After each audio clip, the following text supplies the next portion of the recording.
Clinical laboratory test, the blood serum test, which measures the levels of the substance, such as for calcium, glucose, or hormone levels in the blood that related to hormones or any levels. For example, if there is a parathormone or calcitonin, they will go for a check for blood calcium. If there is any problem with insulin, you can go for a check for glucose. If there is any issue with mineralocorticoids, they will go for a check of blood sodium levels and blood potassium levels.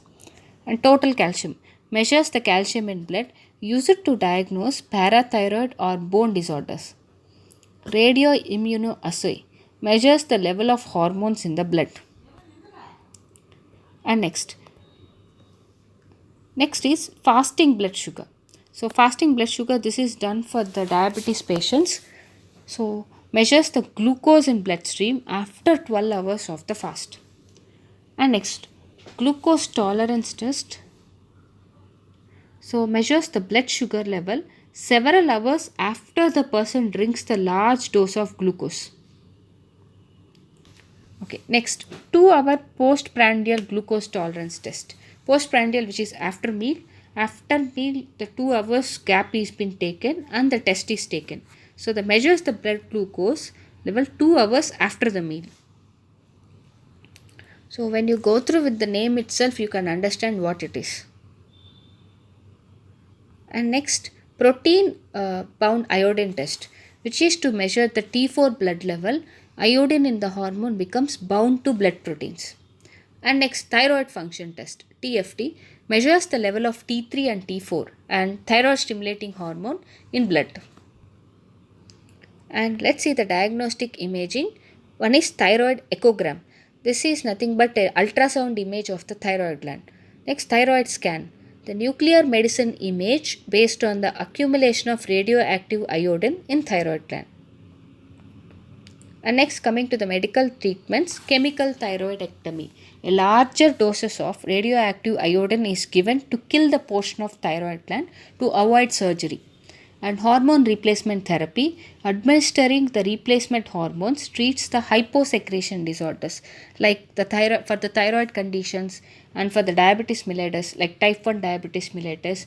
In all these cases, the hormone replacement therapy is only done. First, they will go for a hormone replacement therapy, then to fill the hyposecretions. Next, surgical treatments. So, laparoscopic adrenalectomy. So, with the removal of the adrenal gland through small abdominal laparoscopic incision, that we call it as laparoscopic adrenalectomy, and lobectomy. Removal of a lobe of thyroid gland is said to be lobectomy. So, and also we can see the lobectomy in the respiratory system also.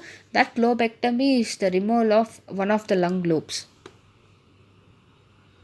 And coming to the pharmacology, anti-thyroid agents. So that blocks the thyroid hormones. So the name itself is there, anti-thyroid. And corticosteroids, which replaces the adrenal cortex hormones. Human growth hormone therapy, which replaces the growth hormone. And insulin, which treats the type 1 diabetes mellitus. And oral hypoglycemic agents, which decreases the blood glucose in type 2 diabetes. And next, thyroid replacement hormone, which replaces the thyroid hormones. Vasopressin, which treats the diabetes insipidus, because the diabetes insipidus is due to decreased production of vasopressin. Okay, and this is all about the endocrine system. You can take break for 5 more minutes.